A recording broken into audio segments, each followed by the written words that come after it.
मुहम्मद मुस्तफा सल्लल्लाहु तआला अलैहि वसल्लम की बारगाह में हदियतन सोबतन अमीनतन नजरानतन पेश करने के बाद सामीन व हज़रात अस्सलामु अलैकुम व रहमतुल्लाहि व बरकातहू। अल्लाह तबारक तआला के कुरान पाक में फरमाया कि या अय्युहल्लज़ीना आमनू तक़ुल्लाह हक़्क़ तुक़ातिही। अल्लाह के कुरान पाक में फरमाया है ईमान वालों अल्लाह से डरो जैसा कि उससे डरने का हक है।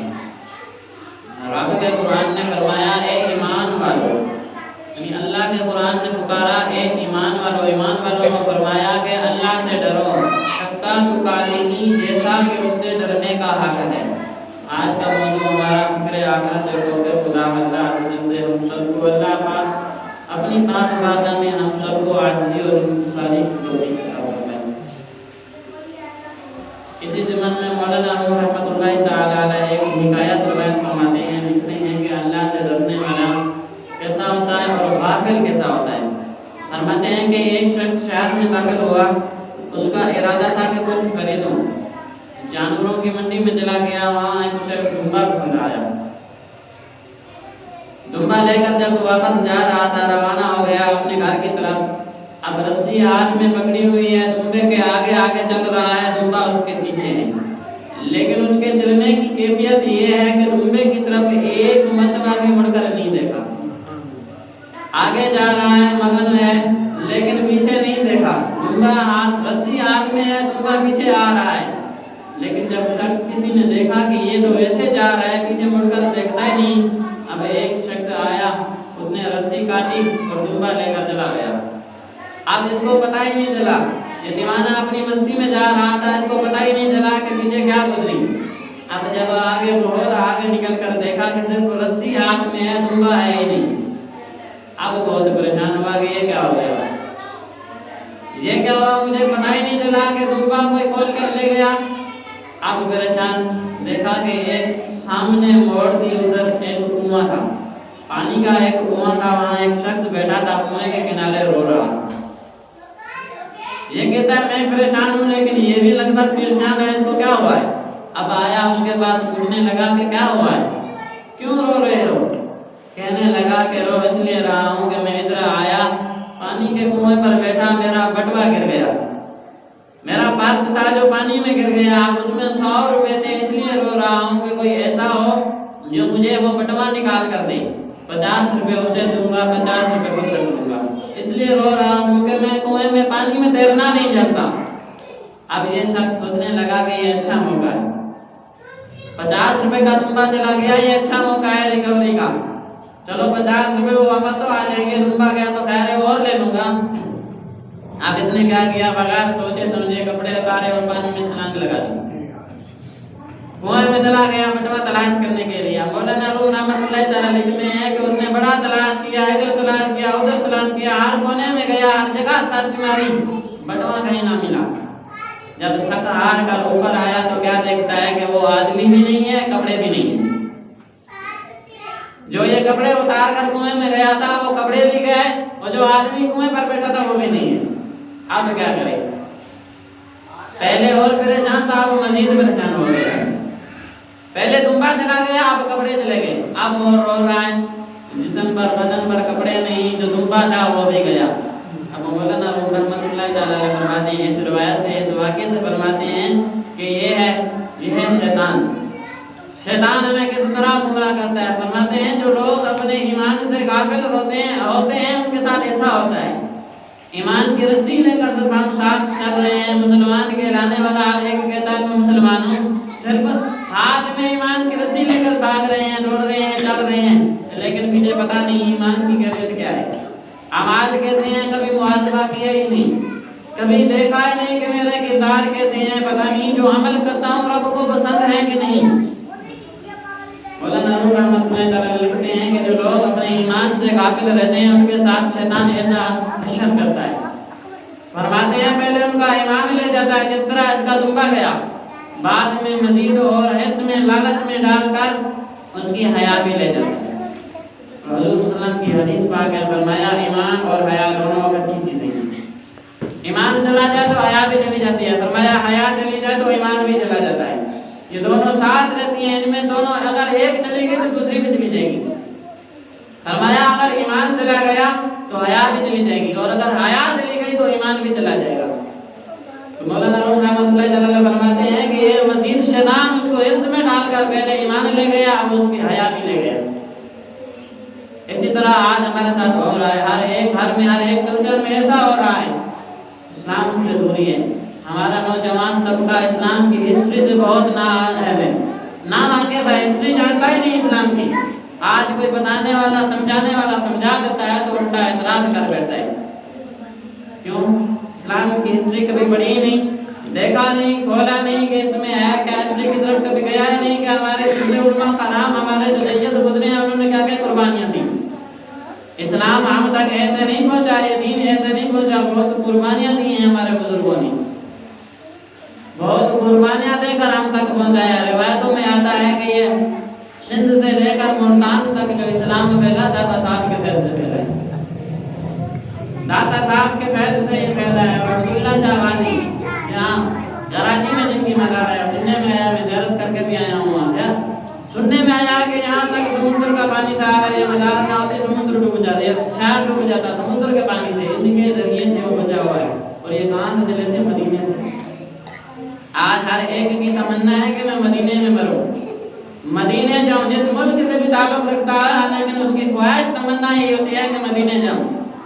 लेकिन अब्दुल्ला शाह वाली ने मदीना छोड़ दिया इस्लाम के लिए, इस्लाम की तालीम के लिए, लोगों को इस्लाम की तालीम दी, कलमा पढ़ाया, मुसलमान किया, कुरान की तालीम दी। हमारे बुजुर्गों ने यही किया, लेकिन आज हम थोड़ा उल्टा चल रहे हैं। जो शरीयत ने हमें हुक्म दिया है उसके उलट चल रहे हैं। जिस काम से मर्दों को शरीयत ने रोका है वो उल्टा कर रहे हैं, वही कर रहे हैं। यानी जिस काम का हुक्म रब ने दिया, शरीयत ने दिया मर्दों को, वो औरतें कर रही हैं, जो औरतों को दिया गया वो मर्द कर रही हैं। मर्दों के काम औरतें कर रही हैं, औरतों के काम मर्द कर रही हैं। फैशन भी यही आ गया है, अब औरतें मर्दों के फैशन में कन्वर्ट हो रही हैं और मर्द औरतों के फैशन में कन्वर्ट हो रहे हैं। तो यही तो है, यही फैल रही है। इसलिए हमारा नौजवान तबका, हमारी नस्लें बर्बाद हो रही हैं, इस्लाम से दूरी की तरफ जा रही हैं। रिवायतों में आता है कि एक बादशाह था, आते ही अपनी दरबार में जब आया तो उसने हुक्म दिया अपने 3 वजीरों को, फरमाया कि जाओ अलग अलग जंगलों में चले जाओ, अलग अलग इलाकों में चले जाओ, मेरे लिए अच्छे खासे ताजे फल लेकर आओ। अब वो वजीर से चले गए, बहुत खुशी हुए कि अब आप बादशाह के लिए जब फल लेकर आएंगे तो बादशाह बहुत इनाम देगा।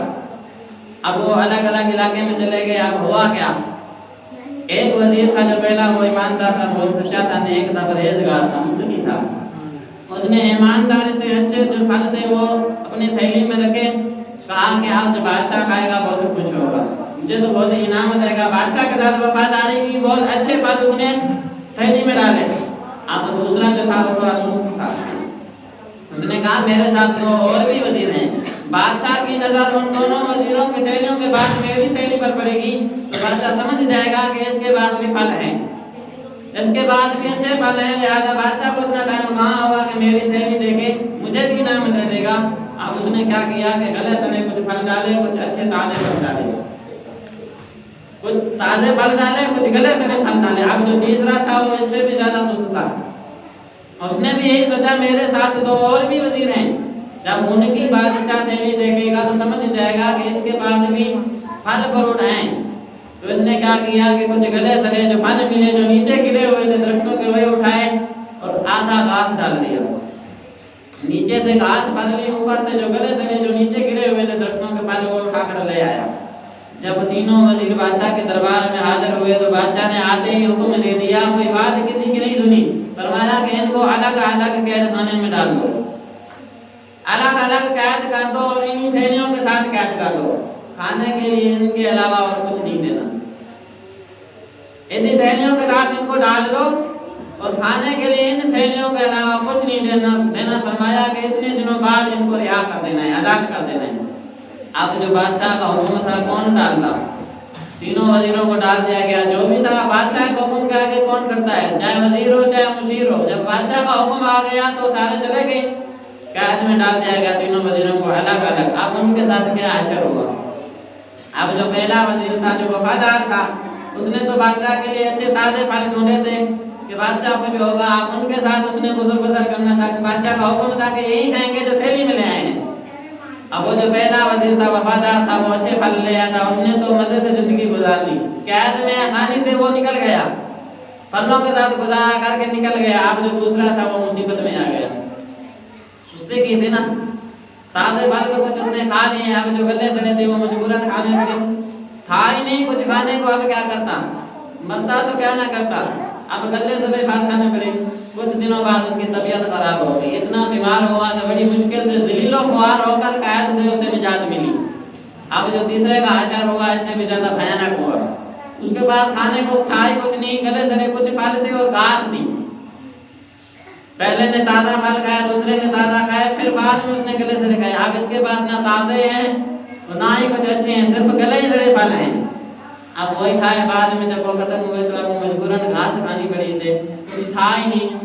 चंद दिन रहा तो बहुत हो गया, जेल में चंद दिन रहा तो बहुत हो गया। उसका आशा जो था वो उधर खत्म, क्योंकि बादशाह के साथ वो नाइंसाफी कर रहा था, फ्रॉड कर रहा था, वो उसके साथ हो गया और आज हमारे साथ हो रहा है। अगर हम फरमाते हैं, अगर हम गौर करें इस वाक़े के हिकायत की दूसरी तरफ जाएं तो जब अल्लाह का हुक्म आएगा हमें कब्र में डाल दिया जाएगा। मालिक हकीकी का, बादशाह हकीकी का जब हुक्म आएगा हमें भी कब्र में डाल दिया जाएगा, जिस तरह उन वजीरों को जेल में डाला गया। और उस वक्त हमारे साथ कोई दोस्त नहीं होगा, कोई अपना नहीं होगा, हमारे साथ होंगे तो वो अमाल होंगे जिस तरह उनके साथ वो थैलियां थी। खबर में हमारे साथ अमाल होंगे जिस तरह उनके साथ थैलियां थी।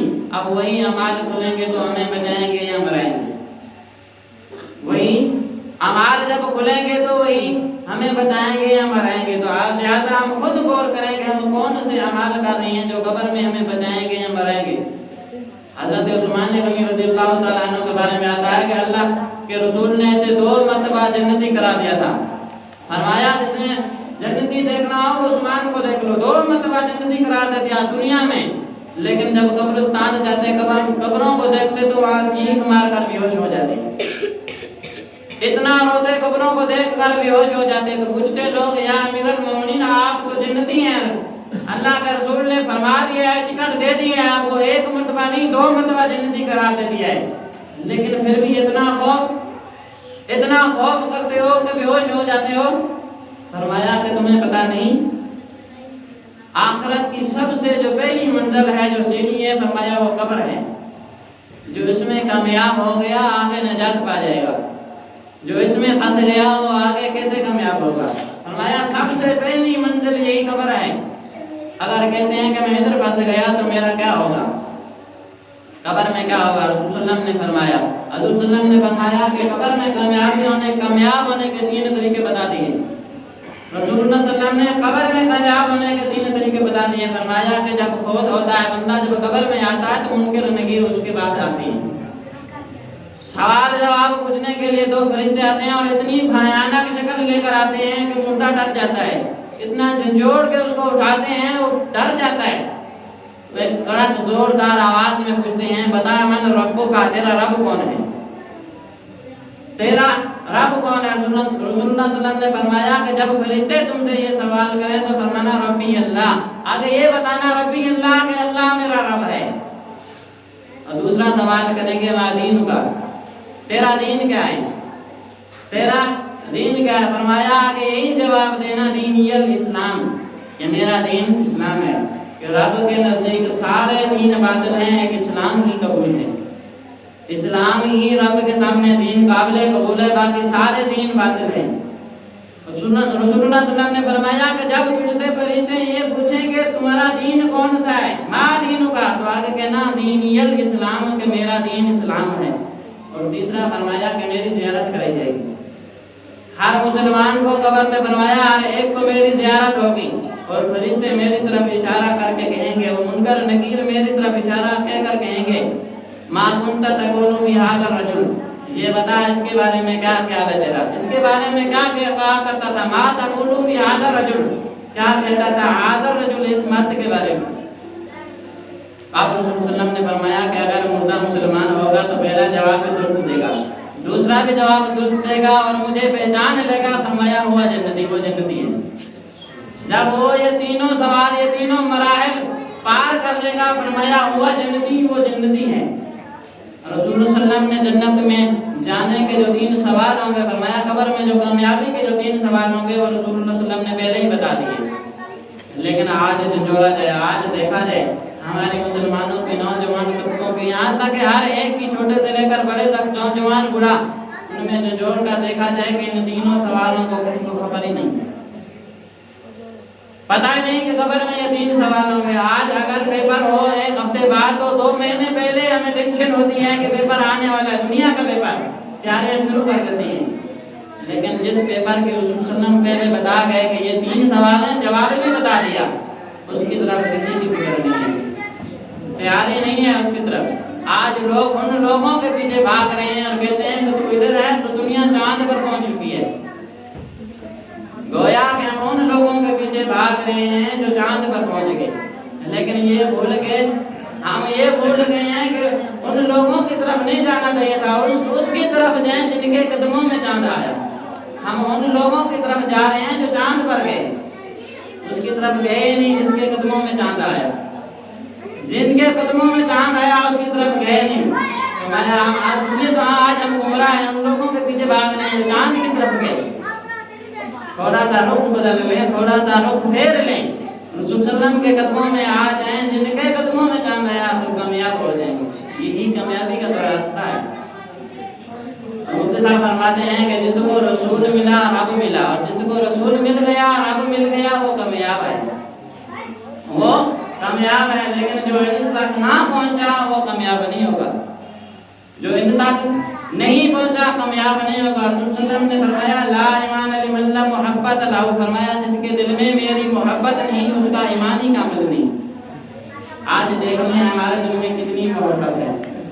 रसूल सल्लल्लाहु अलैहि वसल्लम ने फरमाया कि नमाज मेरी आंखों की ठंडक है, नमाज मेरी आंखों की ठंडक है। और आज हम खुद गौर करें कि रसूल सल्लल्लाहु अलैहि वसल्लम की जो आंखों की ठंडक है हम उसे कितनी मर्तबा इख्तियार करते हैं। कुरान पाक में 700 से ज्यादा मुकाम पर नमाज का हुक्म आया है। अल्लाह ने हुक्म दिया है नमाज कायम करो, या अय्युहल्लज़ीना आमनू इस्तईनू बिस्सलात, फरमाया नमाज इख्तियार करो। ज़कात का जहाँ हुक्म है वहाँ नमाज का भी साथ है। इतनी मर्तबा ज़कात का हुक्म नहीं है जितनी मर्तबा नमाज का आया है। 700 से ज्यादा मुकाम पर नमाज का हुक्म आया है। लेकिन आज हम क्या करते हैं, अक्सरियत हमारी ऐसी है कि सिर्फ हफ्ते में एक ही नमाज नसीब होती है, वो जुमा, किसी को होती ही नहीं। और जुमा कितनी होती है, जैसे ही कारी साहब ने आमीन कहा तो फरार, आमीन कहा तो गए, रश बढ़ जाता है सिर्फ दुआ के बाद जुतियों पर। भाई सिर्फ फार्द नहीं पढ़ने, बाकी भी पढ़नी है। हफ्ते में एक मरतबा जिसको तौफीक हुई है वो सिर्फ फर्ज पढ़कर जा रहा है, तो वो क्या रब के साथ मजाक करने आया है, नमाज पढ़ने आया है? खुदारा अपने आप से दिल में खौफ खुदा पैदा करें। अल्लाह हमें अपनी पाक बारगाह में झुकते हुए खौफ खुदा नसीब फरमाए। इमाम आदम अबू हनीफा से किसी ने पूछा कि आप रब से कितना डरते हो, आप रब से कितना डरते हो? फरमाते हैं कि जब मैं नमाज के लिए खड़ा होता हूँ तो उसे आखिरी नमाज तस्वर करता हूँ, कि इसके बाद मैंने नमाज पढ़नी नहीं, क्योंकि हो सकता है कि नमाज के अंदर ही मेरी मौत वाक़ई हो जाए। इतना डरता हूँ कि मैं तस्वर करता हूँ कि मेरे दाएं बाएं इधर उधर फरिश्ते आ रहे हैं, फरिश्ते आ रहे हैं मेरे रूह कब्ज करने, और मुनकर नकीर भी आ रहे हैं सवाल पूछने। और कहता है कि हो सकता है कि मैं सजदे तक ना पहुंचूं, सजदे तक भी ना पहुंचूं, हो सकता है मेरी रूह कब्ज हो जाए, इतना डरता हूँ। हज़रत राबिया बसरिया रज़ियल्लाहु ताला अन्हा फरमाती हैं हर रात जब रात आती थी तो आखिरी रात तस्वर करके गुजारती थी। जब सोने लगती तो कहती है राबिया तू सो रही है, तुझे सोने के लिए यहाँ भेजा गया, हो सकता है तेरी आखिरी रात हो, चल उठ रब को राजी कर ले, हो सकता है ये तेरी आखिरी रात हो, चल उठ रब को राजी कर ले। सारी जिंदगी आखिरी रात गुजार कर हर रात को गुजार दिया, रब की बारगाह में खड़ी रहती कि फजर हो जाती। आज वो दौर नहीं है। उलमा कराम फरमाते हैं पहले की माएँ थी ना, पहले की माएँ बच्चों को जब दूध पिलाती थी तो दरूद पढ़ती थी, बच्चों को दूध पिलाती थी तो दरूद पढ़ती थी, तो बच्चे भी कोई ख्वाजा गुलाम फरीद हुआ तो दातागंज बख्श हुआ, कोई गौसे आजम पैदा हुआ। और आज माएँ फैशन वाली आ गई हैं, हाफ बाजू पहनने वाली आ गई हैं, बाल दिखाकर घूमने फिरने वाली आ गई हैं, तो बच्चे डकैत पैदा हो रहे हैं, वालिदैन के नाफरमान पैदा हो रहे हैं, जुआरी और शराबी पैदा हो रही हैं। उलमा कराम फरमाते हैं जमाने को वो माँ दे दो, माशरा अमन का गवारा बन जाएगा। वो माँ ले तो आओ, आजा गुलाम फरीद आए ना आए, लेकिन उसका गुलाम तो जरूर आएगा। दूसरा खताता साहब ना आए तो उसका गुलाम तो जरूर आएगा। फरमाते हैं वो माँ ले आओ जो पहले जमाने की थी, जब दूध पिलाती तो दरूद पढ़ती थी। जब गौसे आजम पहली मरतबा पढ़ने गए, 4 साल की उम्र थी, कारी साहब के यहाँ पढ़ने गए, तो उधर कारी साहब ने बिस्मिल्लाहिर्रहमानिर्रहीम पढ़ाया, तो अलिफ लाम से शुरू करके 18 के 18 सिपारे सुना दिए। कारी साहब हैरान, पहला दिन है और 18 सिपारे हिफ्ज़ में याद कर लिए। कहाँ से याद किए? कहा आगे पढ़। फरमाया मुझे इतने ही याद है। कहा कि इतने कहाँ से याद करके आया है? अब गौसे आजम ने जवाब दिया कि जब मैं माँ के बदन अज़हर में था, पेट में था, माँ कुछ भी काम करती थी तो सारा दिन कुरान पढ़ती थी। तो यही गौसे आजम फरमाते हैं, यही अब्दुल कादिर ने माँ के पेट में रहकर 18 सिपारे हिफ्ज़ कर लिए। पहले की माएँ ऐसी थी तो बेटे गौसे आजम बने, आज की माएँ बदल गई तो बेटे बदल गए। अल्लाह की बारगाह में दुआ है कि जो कुछ पर और सुना पर अमल करने की तौफीक अता फरमाए, हमें मरने